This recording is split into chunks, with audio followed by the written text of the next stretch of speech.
To start with, of course, we need to start by understanding. We need to start by understanding what is suicide, and suicide is a complex issue that requires. Just let me some things that are ahead in my slide. Issue that requires comprehensive understanding and community engagement for us to be able to prevent it. Recognizing the signs and understanding the risk factors and encouraging open dialogue are very essential steps in reducing the suicide rates. So through education and of course able to foster, it also calls for collective action for all of us to be able to prevent suicide as we move on. So to start with, the most important things that we need to know is, of course, we need to be able to recognize the signs and symptoms of suicide. We need to be able to talk about them, and of course, we need to encourage an open dialogue. So recognize the signs and symptoms so that then you can be able to help. Just a minute.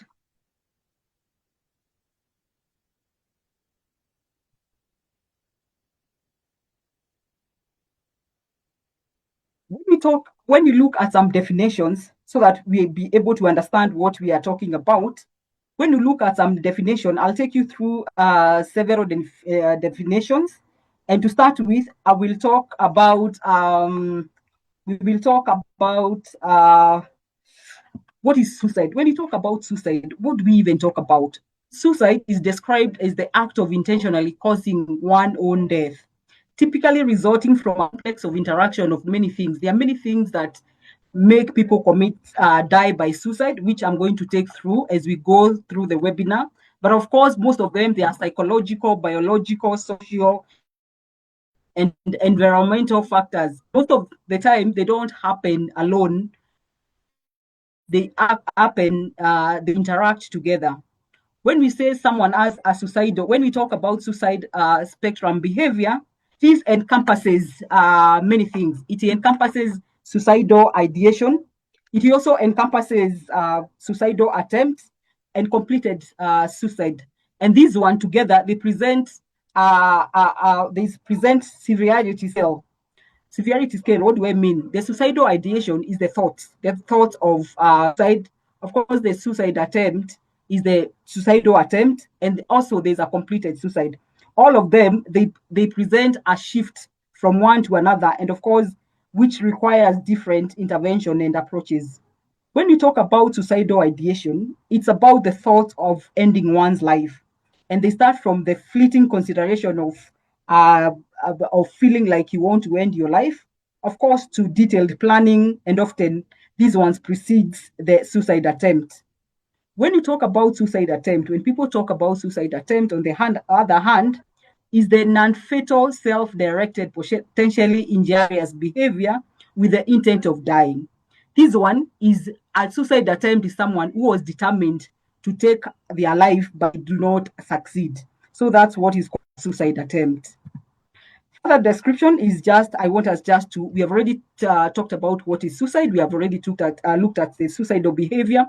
The suicide prevention, these are strategies that we need to use to reduce the suicide incidences, and they include the education and support system. This one, we are going to go into it in details as we continue with the presentation. I want to pause a little bit now, talk about what are the consequences of suicide. Maybe you might be asking yourself, why are we even discussing this suicide? What are the consequences of suicide? And to start with is for us to know and appreciate that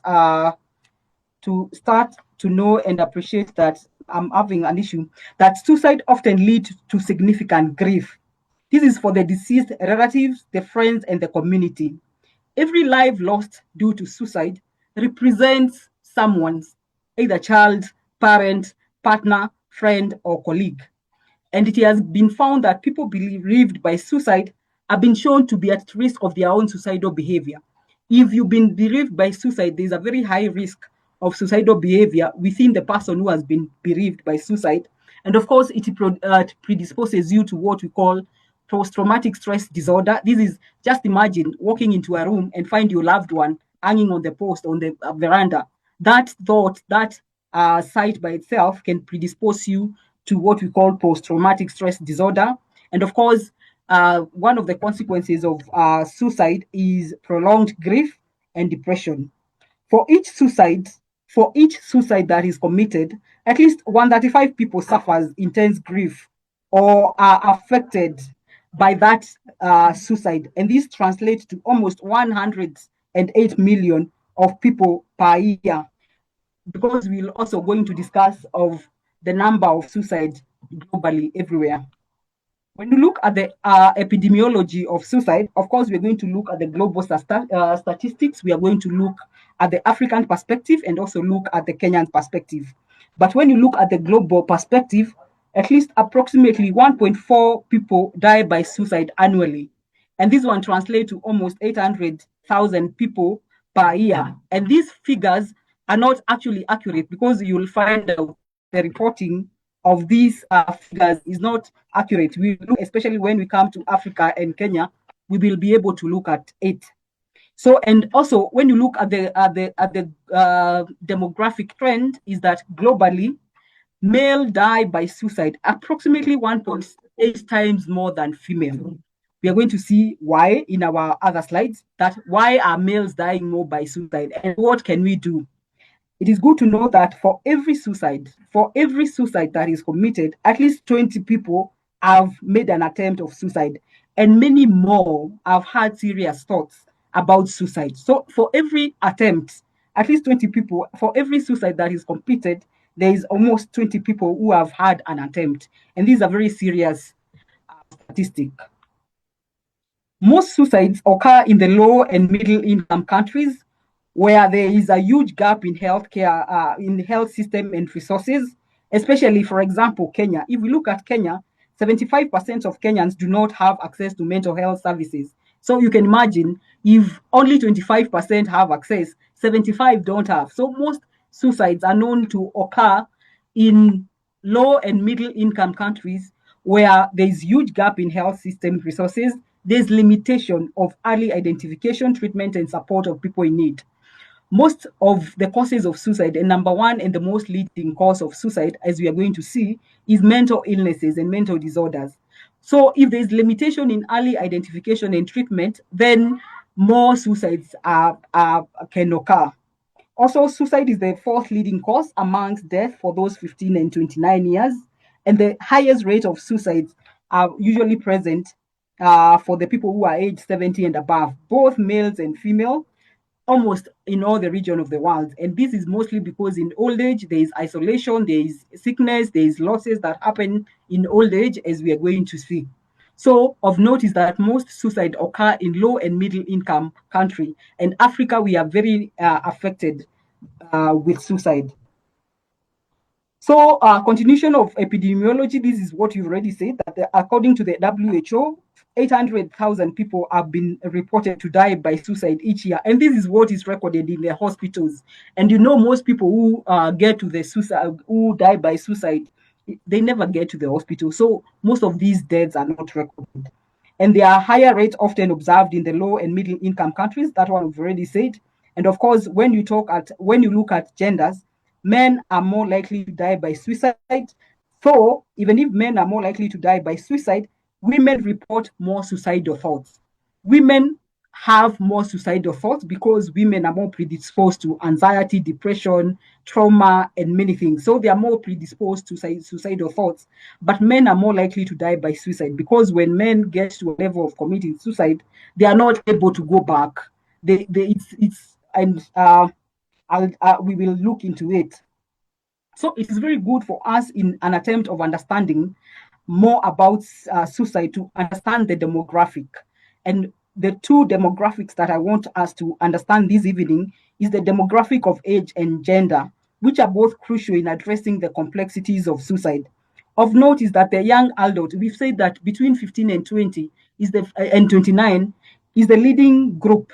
Most for those aged 15 to 29, suicide is the fourth leading cause of death. And this is mostly because the young adult face a lot of pressure, either from education, relationship, unemployment, bad financial decisions. While in the older adult, they struggle mainly because of isolation. Those people aged above 70, they struggle with the isolation, they struggle with medical illnesses, and that's why the suicide is highest at that age. Additionally, we've already said that men die more by suicide, but women experience more suicidal thoughts. Marginalized group like the LGBTQ, they usually face elevated risks due to discrimination and, of course, lack of support and stigma that is associated with LGBTQ. When you get to, we go into the details of looking at these two demographic of gender and age differences, I'll want to emphasize on this slide a little bit. And I'll start with the male gender. We've said that the male have a higher completed suicide risk, while the female attempt more frequently. This gender paradox of males having the higher completed suicidal risk compared to female, it is globally. All globally is like that. In all the region, this is how the statistics are. And this is because men use lethal methods. When men seek to die by suicide, they usually use lethal methods and they usually seek help less. Men do not reach out to seek out for help and they face a lot of stigma, especially about their masculinity, and they experience a lot of high substance use. When you look at the rates of substance use and compare men and women, of course, men are more prone to substance use, and substance use by itself is one of the factors that increases the risk of suicide because the substance use itself can inhibit or can interfere with your ability to make good decisions. And of course, you know that substance use also exacerbate or worsens mental health illnesses that were existing, or it can bring new mental health. When you look at the female gender on the other side, of course, the women, I've already said that the female or the women attempt suicide more often, typically using less method. As much as they want to go, female are the people who go for overdose. They don't hang themselves, they don't jump, they don't throw themselves in rivers. Mostly when the women attempt suicide, they do so through overdosing, and that's why most women survive. And why women attempt more is because women are more affected by depression, they are more affected by anxiety disorder, they are more affected by trauma, and also hormonal issues with women. So that's why they are more predisposed to suicidal thoughts. Adolescents risk factors. The suicide rate increases dramatically during the adolescence with social media pressure, identity formation, and academic stress. But of note is to note that impulsivity for adolescents, impulsivity is a very key contributing factor. Most of the adolescents who die by suicide, they usually don't plan. It's something they do. Either you quarrel them, you deny them something, and out of the impulsivity, they threaten to take their lives. And this generation is not like our generation, where we used to threaten our parents and they used to tell us that they are going to help us, or they tell us to go ahead and do it. If you do that with the new generation, of course, they don't have resilience. They'll just go and do it. So this is not a generation to tell them to go ahead and do what they feel they need to do. When you look at the African and Kenyan statistics, of course, we've already said suicide is highest in the low and middle income countries, especially Africa. And in Africa, we know that the rates are 11.2 per 100 people die every year of suicide. When we compare that to Kenya, we have reported 6.5 suicide rates per 100,000, especially among the youth and the people in the urban population. Because in the urban areas, like where we are living, most of us, is the pressure of day-to-day living and the high cost of living. So most people who are in the urban, and of course the younger population, they have challenges. We know that in Africa and in Kenya, the most key contributing factors, of course, the economical factors, their social stigma and limited access to care. We've already seen that in Kenya, 75% of people cannot be able to access mental health services. So when we go into the details of Africa, we look at Africa, we've already said that 11.2 per 100,000 people affected by suicide. And this is the highest globally. When we go, I'll show you some statistics of the global, but the cultural beliefs when you check at Africa and the cultural influences to the suicide, is that cultural beliefs often hinder effective prevention by attributing suicide to spiritual causes. So when people die, people attribute it to spiritual causes. They will not think about even mental illnesses. They'll not think about substance abuse. They'll not think about trauma. Hence, they don't seek help because they believe if you die by suicide, you've died because you're cast or there's a cast that was left. Or so that by itself, the cultural beliefs are hindering factors of seeking care. There is underreporting because of the cultural stigma, and the inadequate mental health infrastructure contribute to underreporting. So even these numbers that we are talking about might not be correct because there's no structure, there's no well-outlined structures on where to report a suicide. I don't know, even in your communities, when someone dies by suicide, do you go to the chief? Do you go to, where do you go? Because of the shame and the stigma that is associated, most of the time people just keep quiet about it. So in Africa, as we've said, the Africa region is the world has the world highest suicide rate with approximately 11.2. And when you compare with the global average is 9 per 100,000. But in Africa, we are at 11.2. And of course, we are driven by factors like depression, economic hardship, and limited mental health services. When you look at the gender disparity, we've said everywhere in the world, men die more from suicide than women. But when you look at African men, they are the high risk compared to other men globally. The African men are 18 per 100,000, but the global average is 12. So you can see that our man is really affected wherever, whether in Kenya or in Africa, they are affected. And hence the need of protecting this gender at all costs.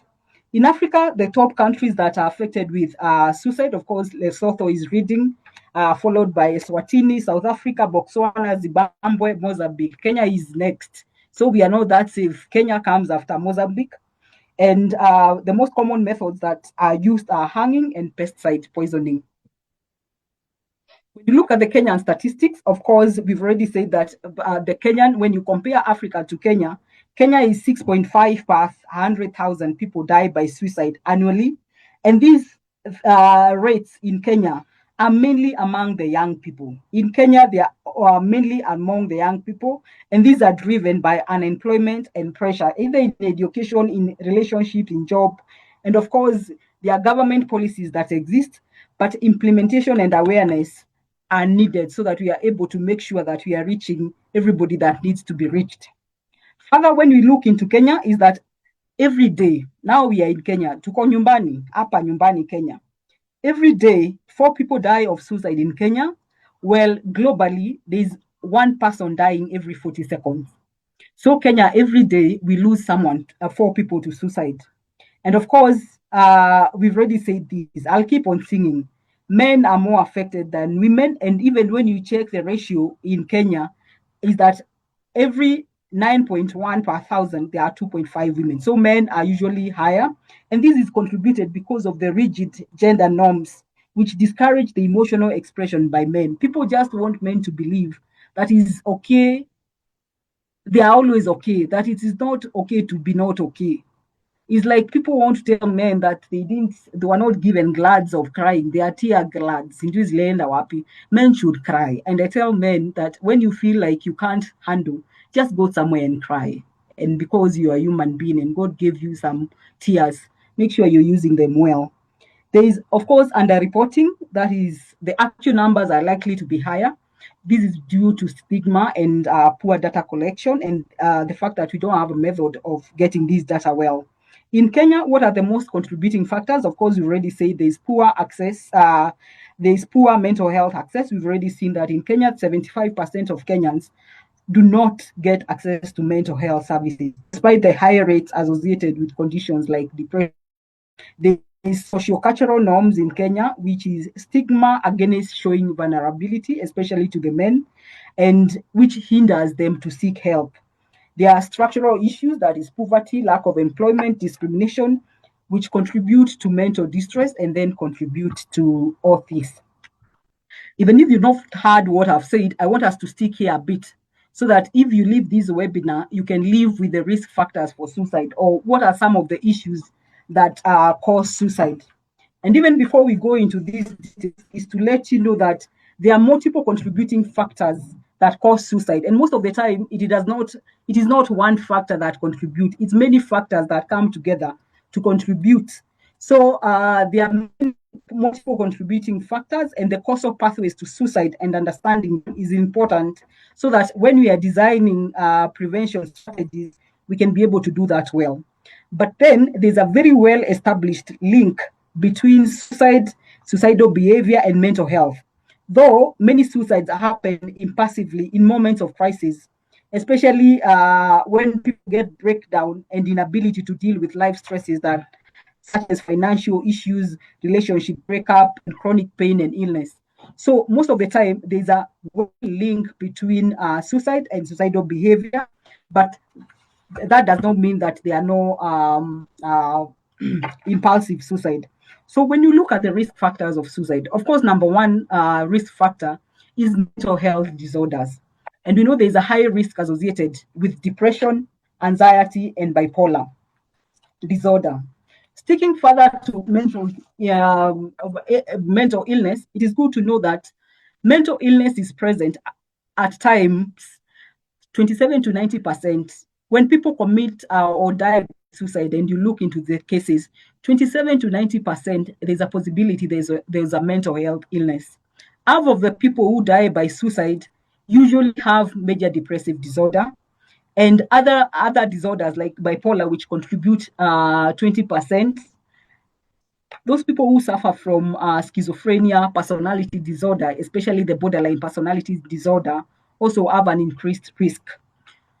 The people who have experienced trauma, either they have seen trauma happening to someone close to them, they have experienced near-death experiences, including the soldiers in the war, all those people who suffer PTSD, and also that's a risk factor for suicide.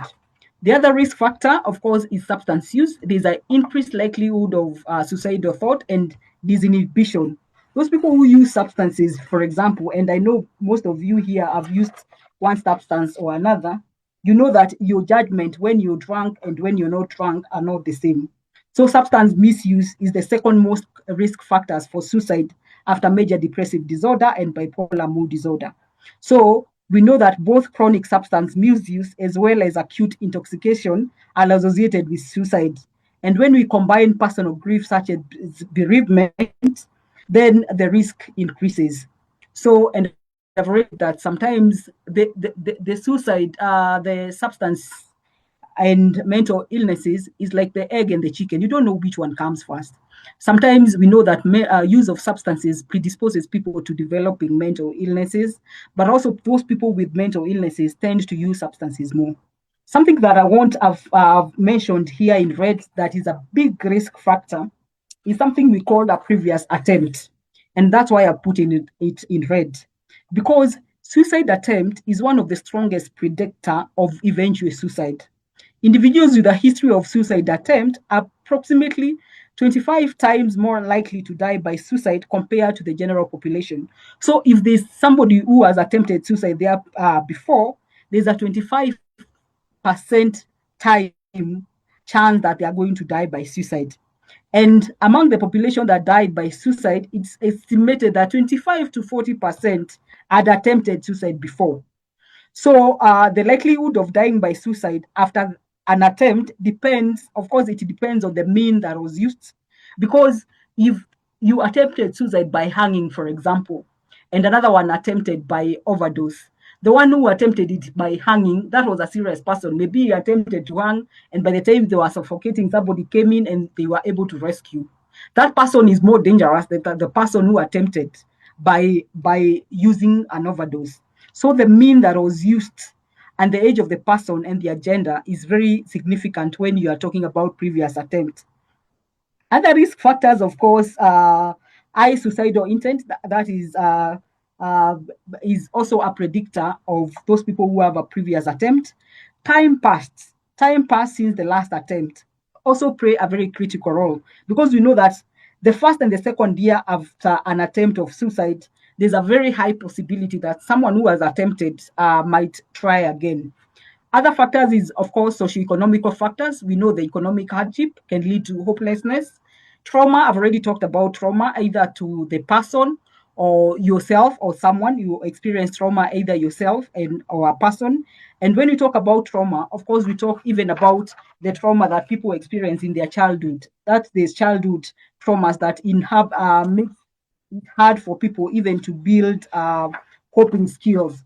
Because when you're exposed to trauma at a young age, your mechanisms of dealing with trauma and even problem solving skills and memory are usually affected.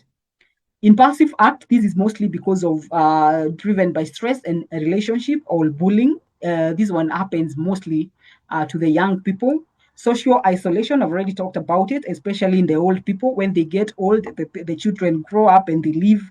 That social isolation predisposes the older people to dying by suicide. And this social isolation also means that when people all get old, they start losing their spouses. And we know that the older people, like those in their 70s, after they lose their spouse, they are not able to continue with life.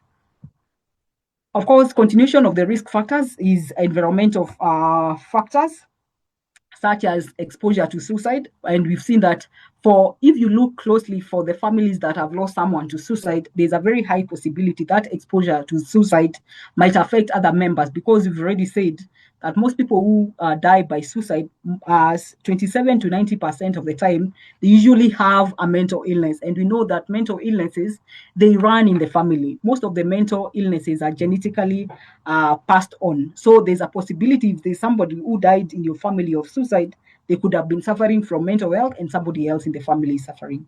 Of course, stressful life events and social issues can significantly increase the risk.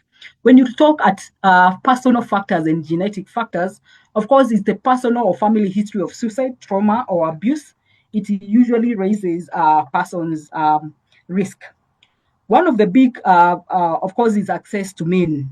If you have access to lethal means such as firearm, especially the people, when you look at the people who die by suicide a lot, the people in the armed forces are top the number. The people in the armed forces, the people in the medical field, and farmers top the number, because the people in the armed forces have access to firearm. The people in the medical field have access to all the medications and they know what they do and how they act, especially the people in theater. The anesthetists are the highest, and the surgeons. The people in the farmers, they have all the pesticides and herbicides. So those people are at a very high risk. So having easy access to lethal method also is a predisposing factor or a risk factor. Of course, medical condition, health issues such as pain. People who have chronic and they are always in pain, because as human beings, even if you're sick, you want to be sick but for a little time. You want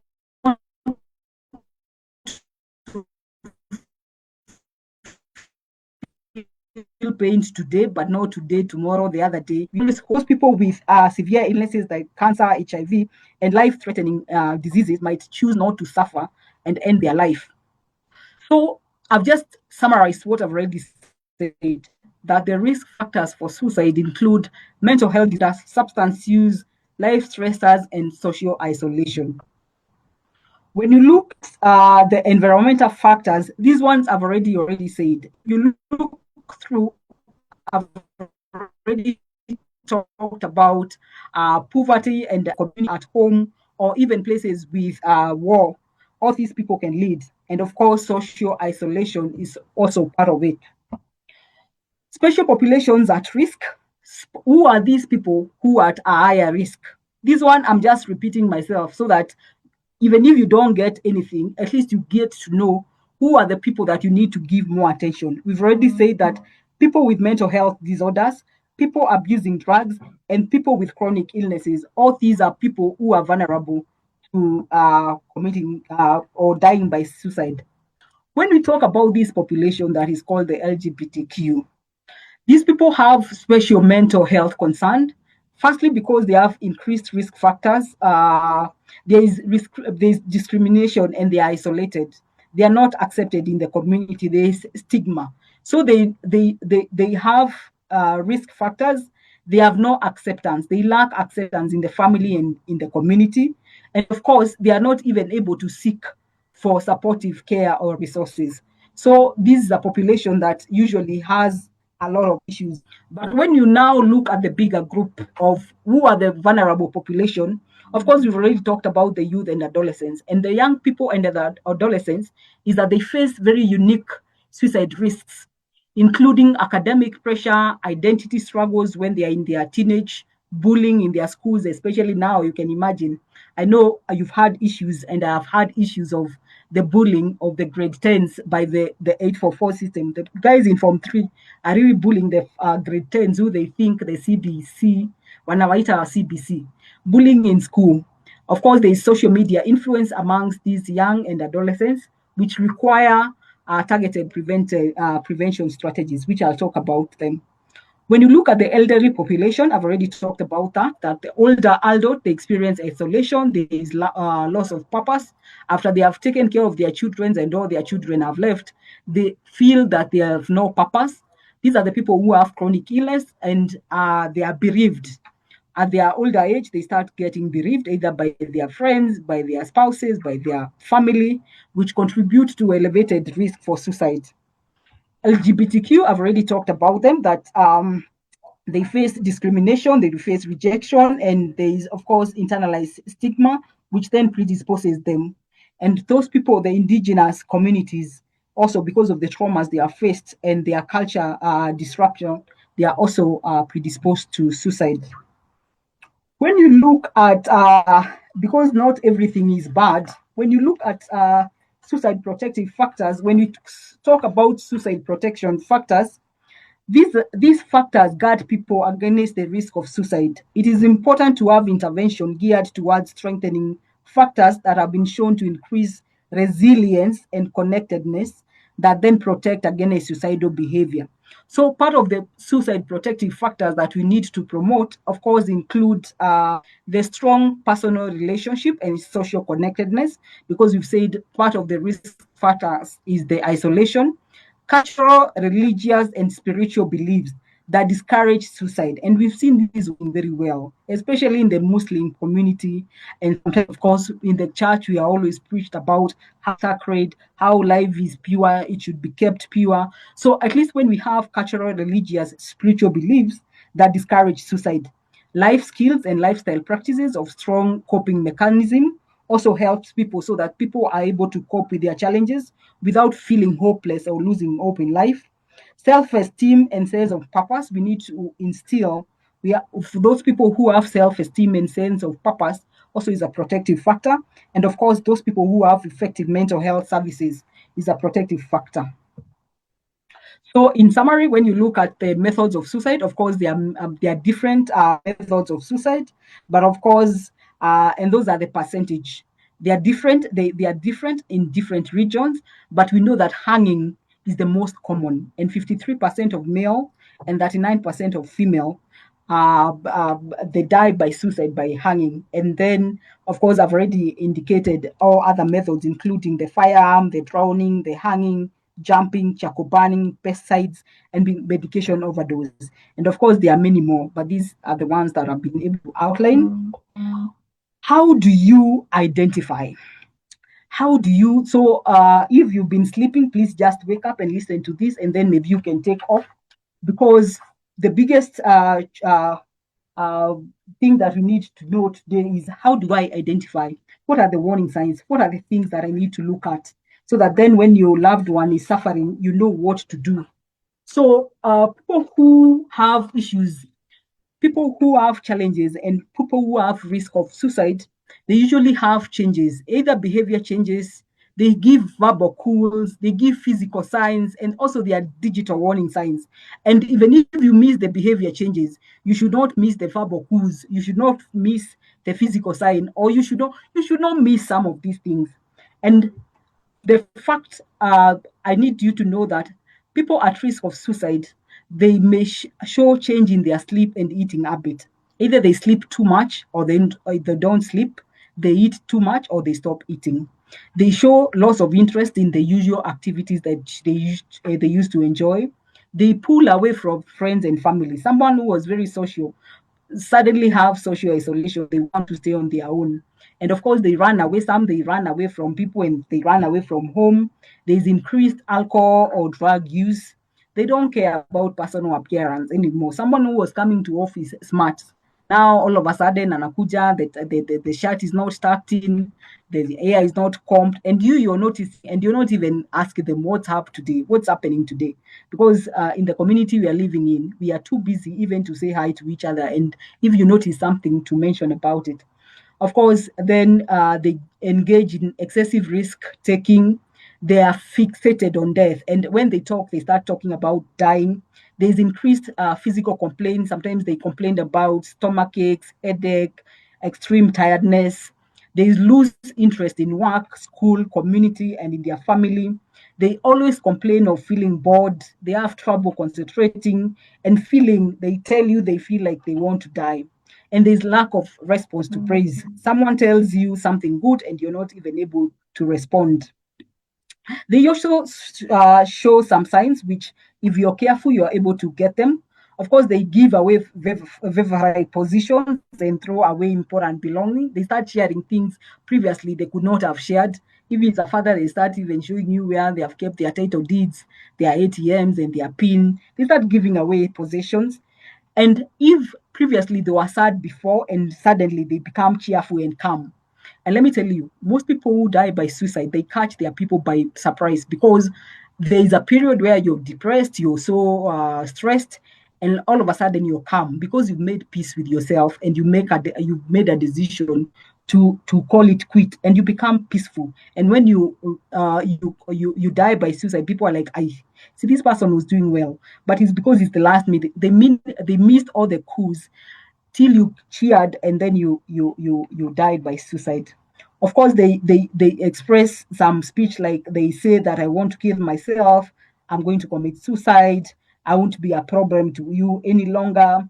If anything happens to you, I want you to know. And some even write suicide notes. So all these things are things that you should not miss. You should not be too busy to miss any of these signs.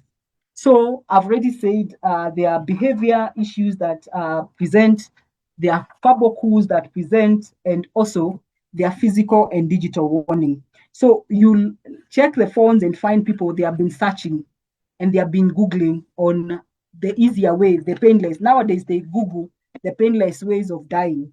So when you monitor, you will not be able to miss. What are you supposed to do?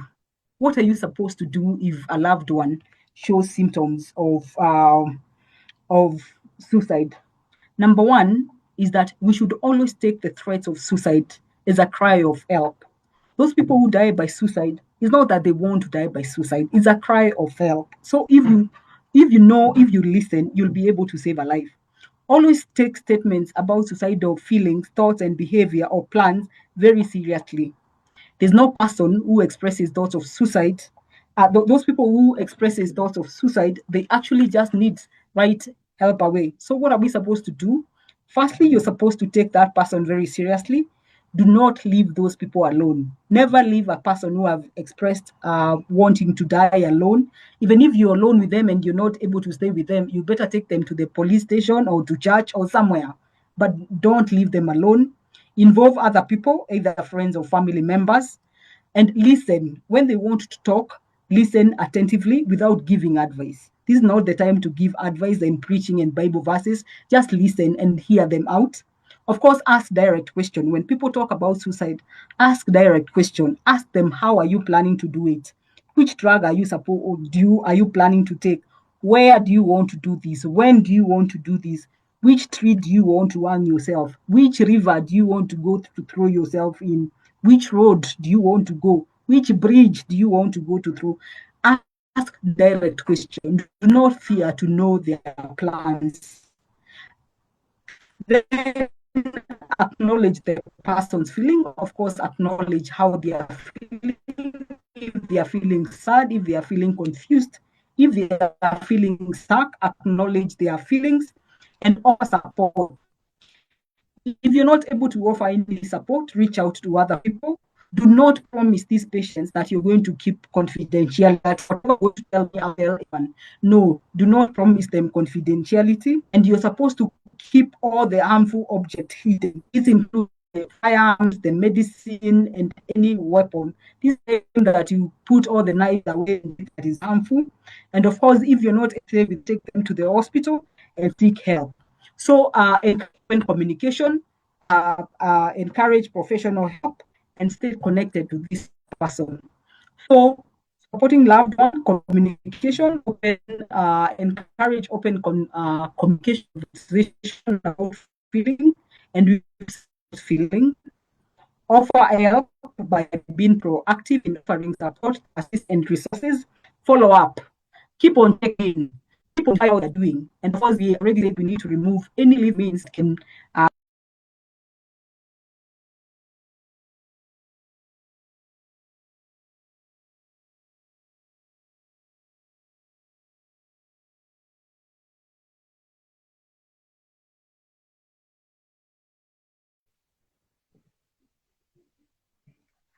Thank you, Daktari. Thank you, Daktari, so much for the presentation. I'd like to encourage us, the participants, if you have any question that you'd like to throw at Daktari, feel free. This is the time. You can ask your questions via the chat box. Thank you, Daktari, so much for the presentation. One thing that I've gotten out of this, which is a very huge concern, is the people who end up getting affected because of their loved ones dying through suicide. 130, above 130, that is a huge population in terms of how they become affected. Please let's share. Let's if we have questions, anyone who has a burning issue they would want to ask or get clarity about, please, this is the time. Let's ask the questions. Let us get empowered in terms of how to deal with this pain is called suicide.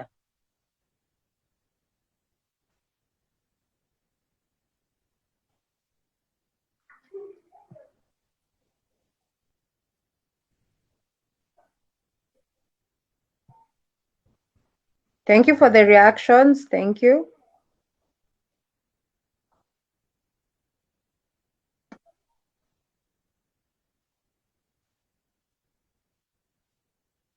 Anyone with any question?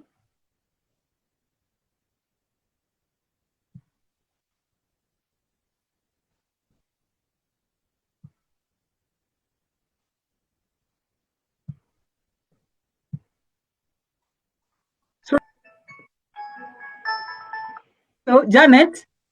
Yes. I've not finished. Let me finish with the prevention strategies, then they can ask their questions. Are you still able to see my slides?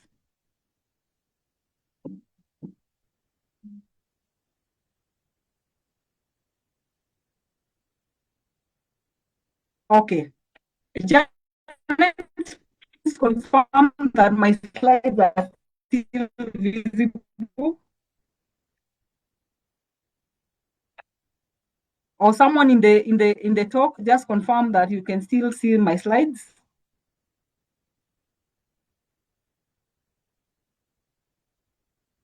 Okay.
You are sorry. Are you able to see the slide now? Yes, we are able to see the slides. Sorry, I had not finished. I wondered, but something happened to my PowerPoint. Uh-huh. So I was at the point of now we look at how do we prevent. We've already learned about what is suicide. We know the risk factors. We know the signs to look for. We know what to do when a loved one expresses suicidal. But how do we prevent? And I think that is the most important thing. And when we talk about suicide prevention, it is complex and it's not easy because it requires a coordinated multi-sectoral response in the health department, in the education department, in the agriculture department, amongst other. It also needs engagement of various partners such as the county governments, the private sector, faith-based organizations, civil society, non-governmental organizations, and of course the schools. When we talk about suicide prevention, it involves a series of activities ranging from environmental control risk and means of suicide to early identification and treatment of people with mental illnesses, as well as responsible reporting of suicide by the media. So we need to look at the protective factors that we've already talked about. We need to look at effective intervention, which I'll talk to you about, and of course, awareness. Awareness is very important in suicide prevention. So when you talk about prevention, of course, effective preventive strategies, which encompasses education, outreach, and promotion of mental health services. Community-based programs are also that allows us to foster open mental health talk and discussions. That one is important. And of course, training of healthcare providers, training of health care providers so that they know how to identify and address suicidal ideation. So there's education, there's outreach programs, and of course, there's healthcare training. Prevention strategies, when you look at them, I'll keep on repeating this so that you get it. There's the mental health awareness program, that is educational programs that promote health awareness that can significantly reduce stigma and encourage health-seeking behaviors. Access to care. We said in Kenya, 75% of people are only able to access mental health services. So access to care. And how do we access to care? Sometimes it's by integrating mental health services in the primary health care. Crisis intervention, that is developing crisis intervention teams that respond to individual in distress, and of course, community support. I'll not repeat that. Is evidence-based prevention strategies. What are the evidence-based prevention strategies? And they are in 4 levels. Of course, the first is the universal prevention approaches, which looks at the community-wide strategies that encompass many people, the entire population, which includes public awareness campaigns like what we are doing, restricting access to lethal means, and of course, school-based programs. We have the selective, number 2 evidence-based strategies is the selective prevention intervention that targets intervention for the people at risk groups. And these we do screening, we do support group for the vulnerable populations, including the older people, the adolescents, the LGBTQ.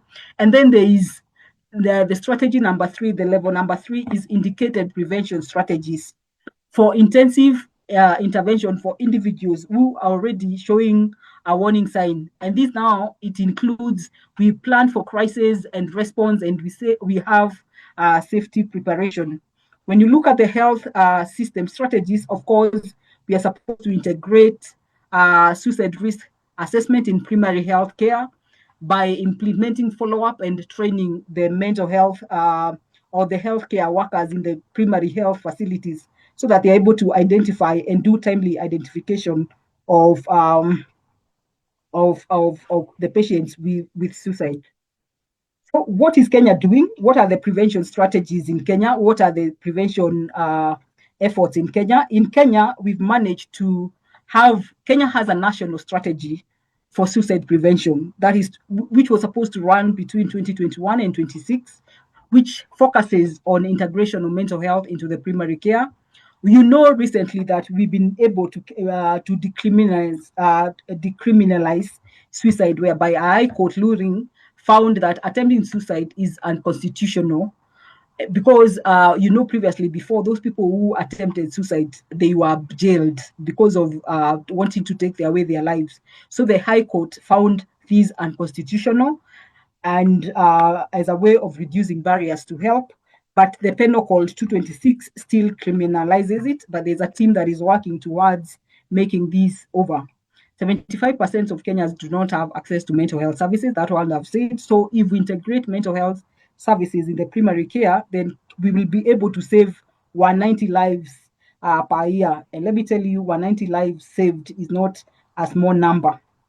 When you look at, and of course, training of the healthcare workers, I've already said this.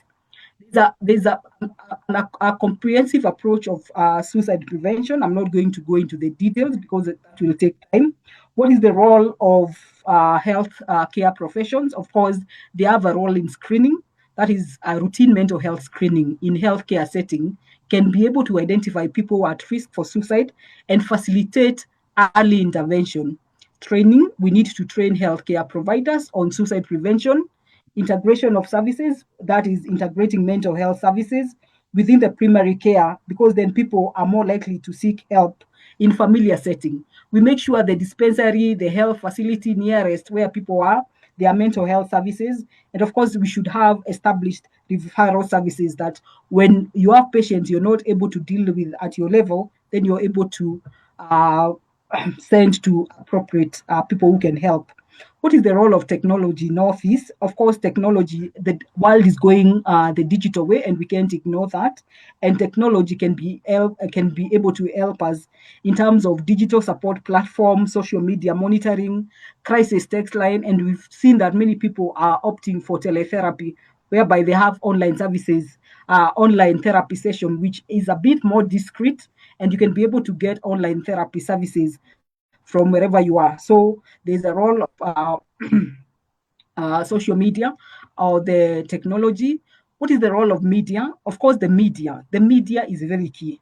And the media includes the internet, which plays an important role because we know that sometimes when people die by suicide, there's a way that the media can cast it with a lot of high volume, prominent, repetitive coverage, which can actually promote more suicide, especially for the vulnerable people. So when we talk to the media, because we talk to the media, is just telling them on how to do better reporting that promote health-seeking behavior other than glorifying what has just happened. We know that 40%, 15 to 40% leave a suicide note, and it's not the role of the media to display the content of that message. And also, when detailed description of how one kills themselves by specific means are portrayed, these methods might be used by vulnerable people. So the media should help us in shaping the public perception, and it should have responsible reporting that can raise awareness and promote health-seeking behavior and avoid sensationalizing coverage that may lead to dangerous effect, especially to the most affected. I'm just about to finish. Of course, when you look at policy and advocacy, there's the role of the government initiative. There's community engagement, funding research. We need research so that we see what are the effective prevention methods that are crucial for developing certain informed policy. And of course, mental health registration, which we have many in Kenya. What is the future? What does the future hold? Of course, the future research direction, we need to be able to research about are there neurobiological markers that can be made, and then we are able to know what is the suicide risk. We need to also go into the digital intervention efficacy. We see which one the AI is now here with us. Which one is the AI-driven risk detection? We need to look at the longitudinal risk and look at what has happened before, look at it longitudinally, and see whether we can be able to see a trajectory that can help us. And of course, we need to look at the culture-specific prevention strategies and how culture factors influence suicidal behavior across population. In conclusion, is that recognizing the signs and implementing preventing measures is essential to reduce the incidences of suicide, and open discussion around mental health can foster understanding and reduce stigma. So suicide is a complex issue influenced by various factors, including mental, society, and access to care. It calls everyone to play a role in preventing suicide by providing support and for friends and family. And of course, we need to encourage the utilization of hotline and mental health resources near you. Because we are saying we are going to integrate in mental health services in the primary health care, do not hesitate to go to the primary health care. Then you're going to be referred. The future direction in suicide prevention, of course, is collaborative approaches, integration of services, and research and strategy development. My closing remarks on mental health advocacy is that there is importance of advocacy, there's importance of fostering supporting environment, and of course promoting resources. Conclusion is that suicide remains a crucial public health issue with significant risk associated with various psychological, social, and environmental factors. And therefore, a comprehensive approach is essential for effective prevention and support for those at risk. Now we already know who is at risk, and I know and I believe that together we can be able to prevent suicide stronger. Thank you.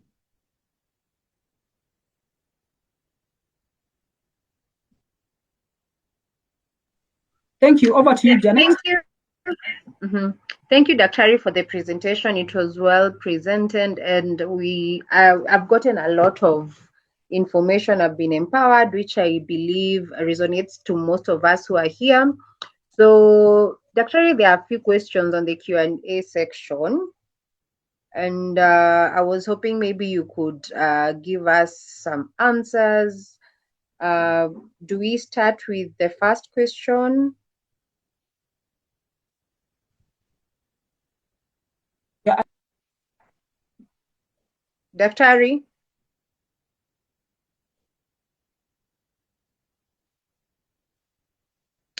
Dr. can you hear me? Can you unmute your microphone so that we deal with this Q&A? Thank you, session? Janet. You can go ahead and ask the questions. Okay. Guys, you can continue posting the questions on the Q&A section. So the first question is from Yakub Umar. He's asking, could suicidality be a pathology by itself?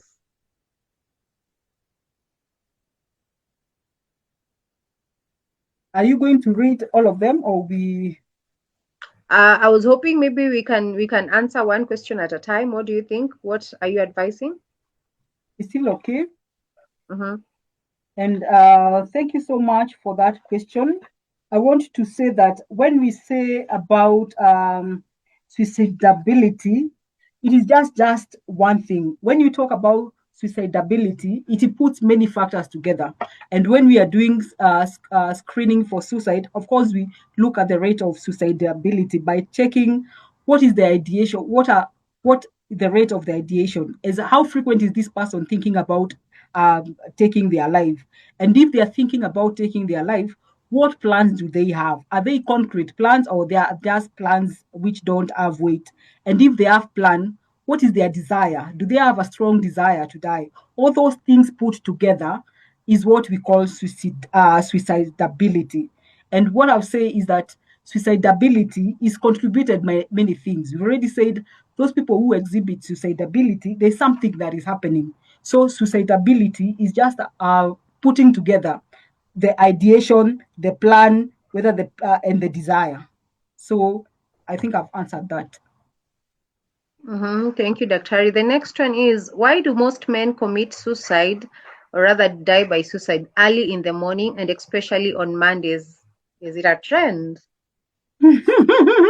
I don't know about the early in the morning, but I think we've already said that for men, most of them they have poor health-seeking behavior.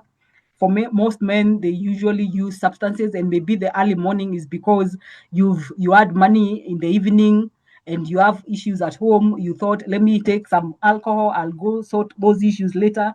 And the little money that you had that could have sorted issues at your home, you use, and by morning when you get sober, you realize that you used it and you feel you're not able to face the day. So many issues, but I have not heard about morning, evening.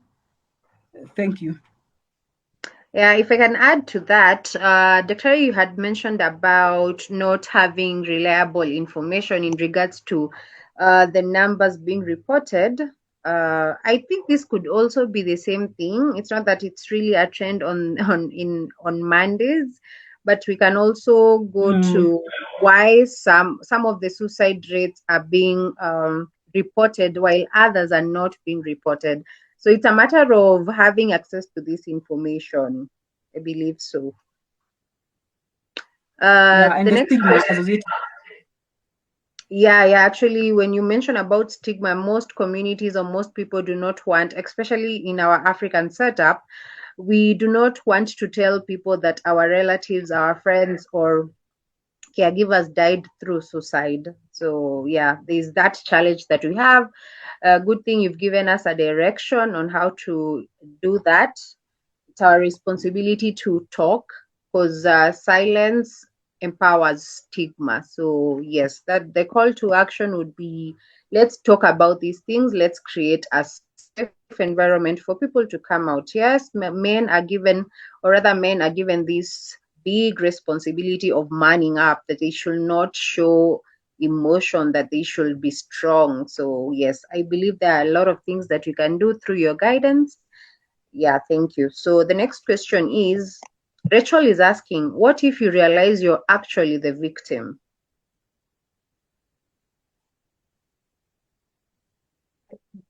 That's a very important question.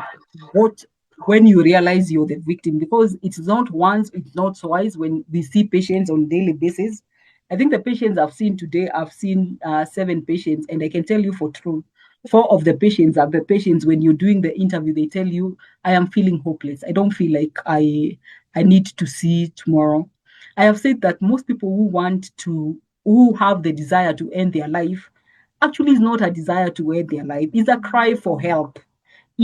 And that's why we encourage the healthcare workers. You should never be afraid of asking a patient whether they have ever thought about suicide, or whether they have gotten to a point that they feel they want to sleep and not wake up again. Because actually, that questions make them feel that someone understands them, or someone is able to listen to them. So, very sure, most people are the ones, are the victim themselves. And that's why you are saying that talk about it. You'll not be judged about it, and you are going to be able to guide you and help you how to go about it. So it's okay. Once in a while, you might be going through so much that you feel, is it even worth? Do I even need to wake up in the morning? If you feel like that, talk to someone. Do not struggle with such feelings. Yeah, if I can add on that, Daktari, I remember last year I was going through a very bad depression phase, and I did not realize I had suicidal ideation, rather being victimized in terms of having the suicidal ideation. What I can answer to Rachel, there are ways you can counter this. For me, I realized I had suicidal ideation, and when I went to my psychiatrist and informed him of that, I was immediately admitted. So if you realize you're having suicidal ideation, please reach out for help. In my situation, I was able to become fully healed, and I no longer thought about the suicidal ideation, because what happened in my case is I was given antidepressants. I also went through ECT. One of the most important things to deal with in terms of suicidal ideation, or even people who want to die by suicide, we saw one of the key factors or key triggering factors is having a major depressive disorder. So we have solutions to this if it is noted early. So Rachel, if you notice that you're having the suicidal ideations, please feel free to reach out for help. The next question is, Auda is asking, what of political scenario and poverty? Can it lead to suicide? And also, what can we do to the victims of people dying through suicide, e.g., the children who are left? Sorry, your network. I don't know whether it was your network or mine. What did you say? Political? Okay, I'm saying Yeah. the next question is from Utha, and he's asking, what about political scenarios and poverty? Can this lead to suicide? And then the next question was, what can we do to the victims of the victims who have their relatives or people who have died through suicide, for example, children? How can we help these people? Thank you. That's a very good question, and it is part of the things that I wanted to talk about when I was talking about that. There's a chart that I displayed at some point but I said I'm not going into the details of that. Politics, of course, political instability can bring about many issues, either to the people in the politics or the people outside the politics. But what I want to talk about is what do we do to the people who are bereaved by suicide, and that is called that we are supposed to provide what is called immediate and long-term postvention, and postventions are usually plans or protocols that help the community respond effectively to the suicide, to the people who die by suicide. This is by, of course, supporting those who are affected by suicide and reducing their vulnerability.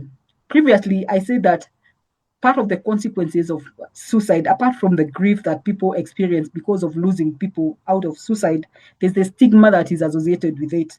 There's the the post-traumatic depression that develops with it, and there's an increased risk of people who have lost someone to suicide also dying by suicide. So when someone loses a relative or a friend to suicide, we need to reach out, and part of the things that we do is that we reach out. If you've lost someone by suicide, it's always good to reach out for help, because then even you create that time to find out more. Are you at risk? And if you're at risk, we create more awareness on how to identify the risk factors and how to do about it. So yes, the people who have been bereaved, they experience a different kind of grief that is prolonged, that is painful, and needs to be considered in the community. That's why now the community is called upon to identify those people so that they can present them for care, because most of the time they are not even to present themselves for care. Thank you, Dr. So the next question is from Leonard Kibet, but I feel like we already answered it. What are you supposed to do when you have suicidal thoughts? I think we already dealt with this, but Dr. you can do a reminder. Yeah, that one we've discussed. That is normal, and I've told you that most of the patients who have anxiety, depression, even substance use disorder, and many things, including personality disorders, they come to you and directly tell you, Daktari, mimi mahali maisha imenifikisha. I don't feel like I need to continue living. I feel like a burden to other people. I feel like I'm stuck. I feel like I have failed. These are things that people come and tell you, and it's important to always mention. Do not ever hide that feeling, because number one, we say it is first to acknowledge how you're feeling, and when you acknowledge and people listen, then you're able to be talked about, and then you're able to be evaluated, because that desire, it is coming from somewhere, and there are many causes. As we said, it will go into the details of finding out what is causing, and then the appropriate strategy, the appropriate treatment strategy is applied, either medication or therapy, or being equipped with coping skills, or any kind of skills that you need to have. So it's always good to talk about it, because there's always a way out of it. Okay, thank you, Dr. for answering that. Meta, the next question is, Meta is thanking you for the presentation. His question is, apart from psychotherapy, are there pharmacological aspect of treatments? Very nice question. Like of course. Go ahead, Dr. Yeah, we've said that there are many causes that can be contributing to suicide, ideation, and even the desire to end your life by suicide. And if it's about mental illnesses, of course, we go into the details of first having a diagnosis of what exactly is happening. Is it depression? Is it anxiety? Is it schizophrenia? Is it bipolar mood disorder? Is it personality disorder? Is it attention deficit hyperactivity disorder? We go into the details of identifying what is this thing that is bringing about this feeling. And of course, then, according to what it is, there's a treatment strategy for whatever condition that is. If it's substance use, if it's addiction, we are able, including, by the way, gambling. I don't know why I did not mention gambling, and the way it's bothering us with his aviator thing. Of course, even those people who are gambling also themselves and their spouses are very predisposed to suicide. So according to what it is, there is either pharmacological management, that is using medication, or therapy, that is psychotherapy, whereby we allocate you to a counselor or a psychologist, and is able to to help you with the skills that are needed to build your resilience. Janet, is there any other question? We have 6 minutes. Okay.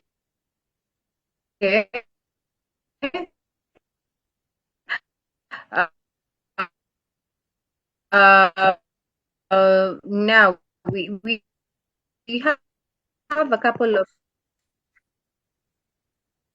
questions. Yes.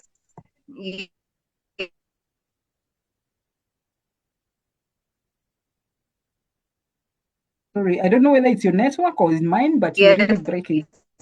Yes.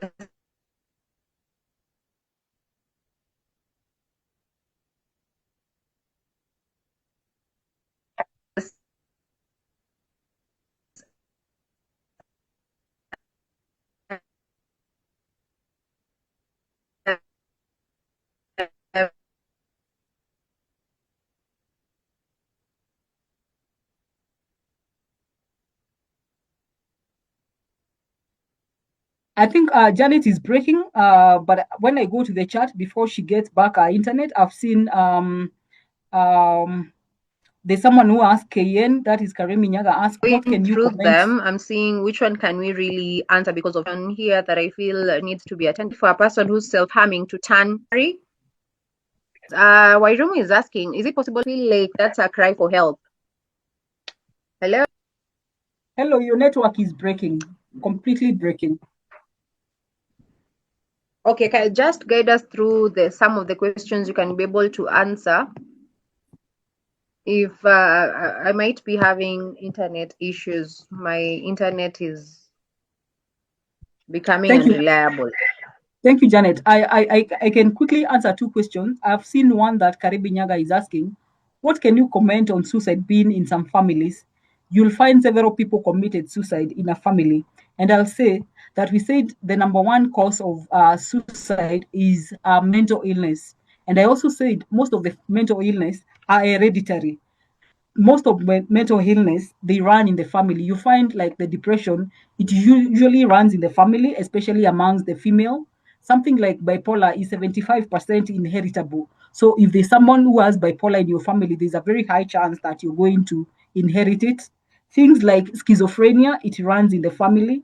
And also we know that substance use like alcoholism, there are some alcoholism tendencies that runs in the genes. So that's why as part of our history, we find out, is there a history of mental illness in the family? Is there anybody in your family who has ever died of suicide?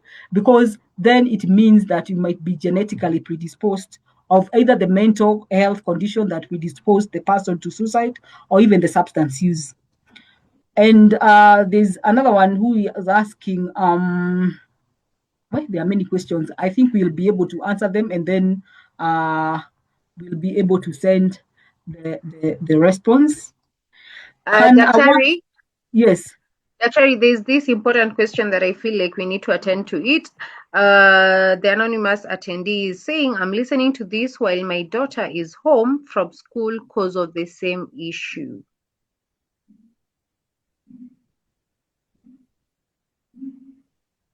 Wow. Can you hear me?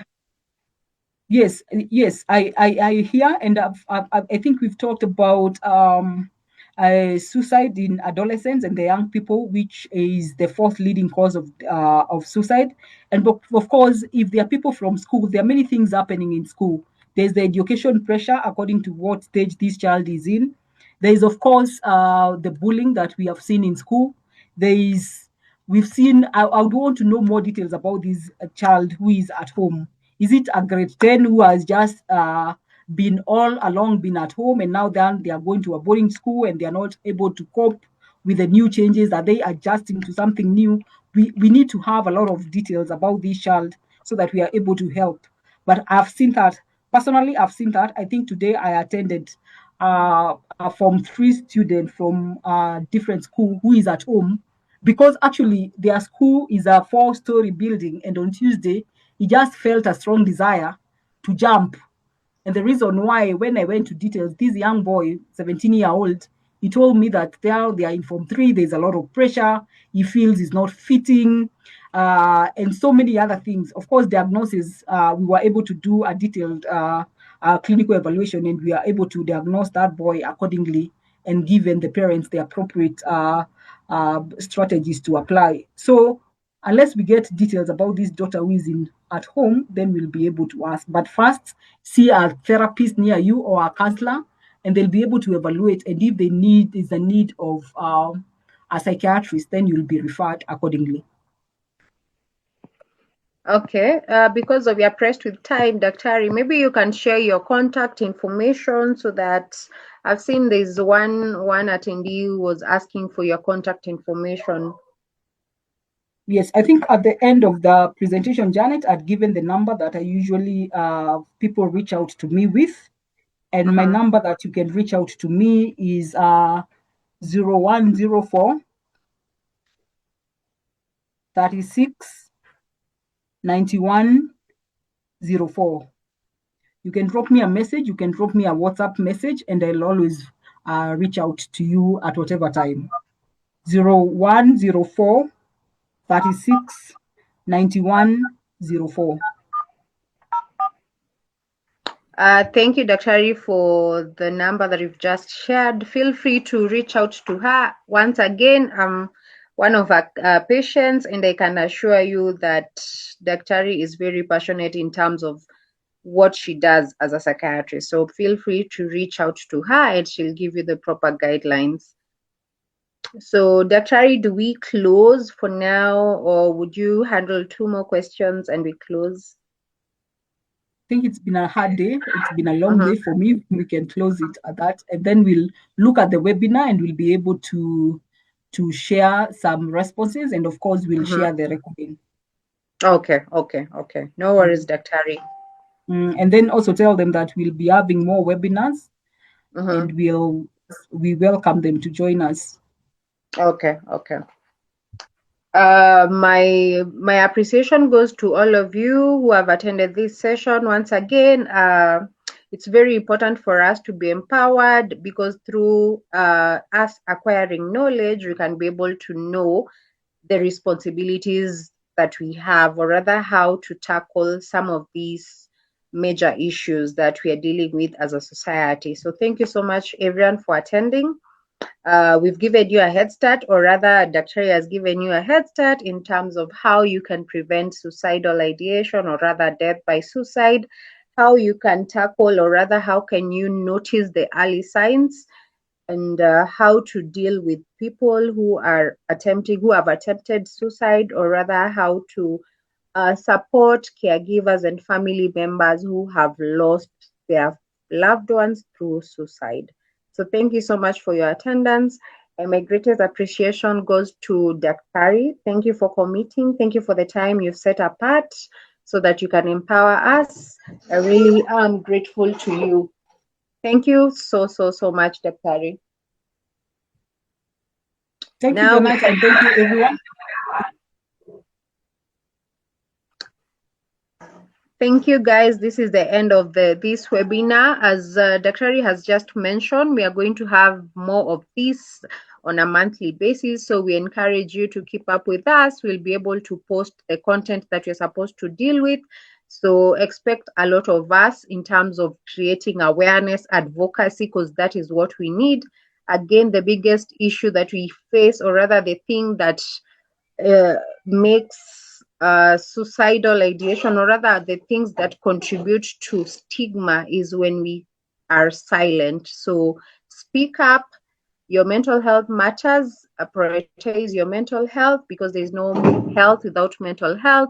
Again, tufunguke. If you feel like you're not doing well, which is okay for you not to be okay, please reach out for help, because there's help. There are solutions that you can put in place, solutions that have worked before, I being one of the lived experience.